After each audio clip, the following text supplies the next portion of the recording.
It is a truism around the world, in every country, that the future of the world economy depends above all on technological progress as we go from, for example, fossil fuels to electric automobiles, as we go from one kind of transportation to another, from one kind of medical care to a more advanced, more capable medical care. We need trained, educated people. That will determine the future of the American economy much more than where the location of our next factory is, whether it's in Mexico or the United States.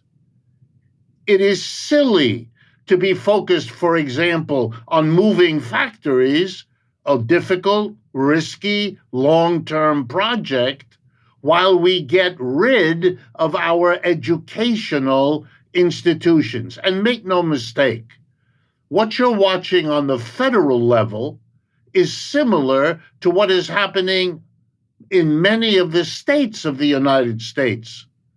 The White House, when celebrating the Supreme Court's decision, said it wants to give the power of education to the states. Yeah, but the states don't have the resources the federal government does. The states are focused, logically, on the state. But the state's objectives are different from that of the federal government. That's why we have a federal government. That's why every other country has. And while I'm talking about other countries, let me drive home the point, not that it should be needed, but in the People's Republic of China, they are spending more each year on education, not less. They are building schools and building colleges left and right. You know, until a few decades ago, basically until World War II, we had a level of higher education that was split between public and private. Private were most of the colleges and universities. Public were what we called land grant institutions. They were colleges and universities basically to set up to help farmers, to help the rural agricultural people with important training of farmers and helping farmers understand fertilizer and chemistry and all the rest of it. Only after World War II did the American working class make a fundamental demand on this society. We want our kids to get college educations also. And you know who they turned to do that? The federal government. It stepped in to help finance all the state universities, but it was a federal and state partnership, as it has remained ever since. Today, three quarters of our college students go to a public governmental institution.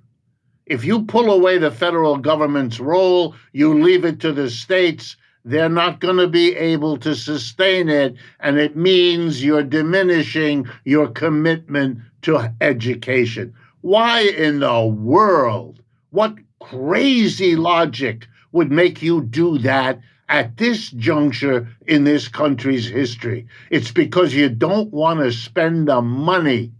You already don't tax the super rich the way you once did. You do not tax corporations anything like what we did as recently as 30 and 40 years ago. You've given them the biggest tax breaks they ever got. So boasts Mr. Trump. So why, if you're not willing to tax them, do you add insult to the injury for the mass of people by destroying it and putting in charge of the education department a woman who's rich on the basis of wrestling? That's saying you don't care. You don't mind what happens.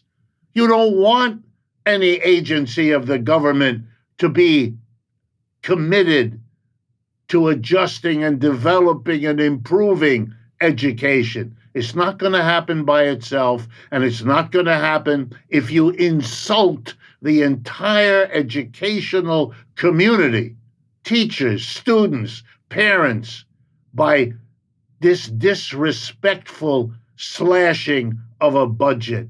It is a sign of a society disintegrating in terms of the institutions that ought to be helping it hold together. When the American empire and the American capitalist system was on the way up, we can start, as most people do about that, with the Civil War.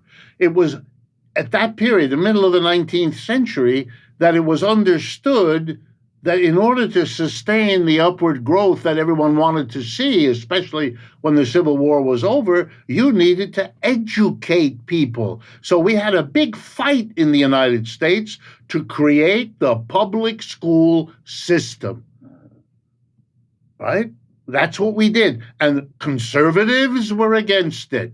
But everybody else, including the mass of working people, saw it as a way forward for the country, for the economy, and for themselves and their children. So we fought and we got, over opposition, a public school system. Then, as I mentioned earlier, we fought after the Second World War to give the mass of the working class college educations.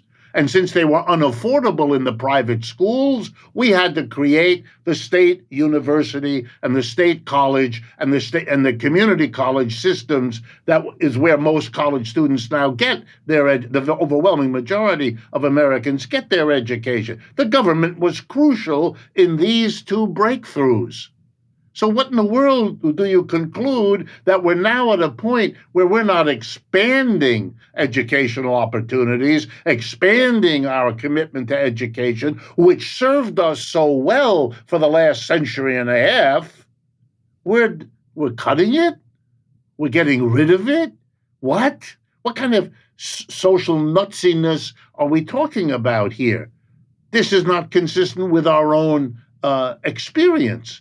And then when we come to the college student debt of our students, that was a horrific thing. You know, back after the Russians beat us to space, back in the 1950s with Sputnik, the original man in space, and the Russians did it first, it led to an immense conversation in the United States.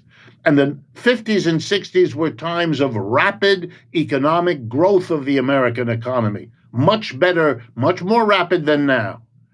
What was decided was we had made a mistake. We hadn't emphasized education. And we passed something called the National Defense Education Act, which created a vast army, you guessed it, of scholarships and fellowships to help students afford higher education. And it was understood to subsidize universities opening their doors to a whole new generation of young people who could now afford, with the help of these fellowships, to get an education and do their part to contribute to the economy. You're not doing that now. You're doing the reverse. Instead of giving the students money, you're sucking money out of them because of these loans that they have to spend the rest of their life paying off. In most European countries, especially accepting England with all that implies about that other empire's collapse, they don't do that. They don't charge tuition in French, German, and many other Europeans. You don't need to borrow money because there's free education. You know why they do that? Because they're Europeans? No. Because they don't speak English? Not it either. It's because they see an educated workforce as something the society wants to invest in, something the society sees as a good investment because it pays back in the enhanced creativity and the enhanced productivity of those people. Now, Yeah, we could imagine that we are the smart ones who know that dismantling higher education, hobbling students with absurd debts, and then hanging them up for the rest of their life, paying the debts off, is some kind of master stroke that these poor Europeans haven't figured out how to do. But if you think like that, you need help. Not the help I can give you, but the help of people who could show you that you've misunderstood how the system works. And you're now in the grip of a political movement that thinks it's clever and smart to be backward economically, backward educationally, because that's all that's happening. You could draw a line as the decline of support for education in the last half century is also the decline of the American economy and the American political power. You should be real nervous about how those things are coordinated, because they suggest what you're doing now is going to make matters worse. It's a little bit like watching the tariffs. All the tariffs are doing is teaching every corporation and every country in the world doing business with the United States is super risky, way more risky than you thought it was. Because whatever might happen to the taste for whatever you produce, whatever might happen to competition, it's possible in that country to have a president who gets away with changing the terms of your life, your business, at the drop of a hat, changing them tomorrow, rechanging them day after. The United States is becoming a rogue nation, not in the words, you won't get it, the leaders don't have the courage, but in the reality below the level of the government, of public relations. In every boardroom, they're sitting there trying to figure out, how do we reduce our vulnerability to a society that's falling apart? We used to get the brilliant minds, Brian, you mentioned them, here in the United States, but the brilliant minds around the world who wanted the best education they could get. So they brought their children, particularly the clever ones, to American schools and American universities and colleges. And of course, many of them became used to this country, became used to living here, and stayed here. You all know what I'm talking about, because the doctor you see and the specialist you had referred to are people that are very clearly not what we are used to here in the United States. All of that is now reversing. They're not coming here. It's too dangerous. They don't want an ICE person to jump on them, and they don't want to go where it looks like they're dismantling their education system, and worst of all, seem proud that they're doing it.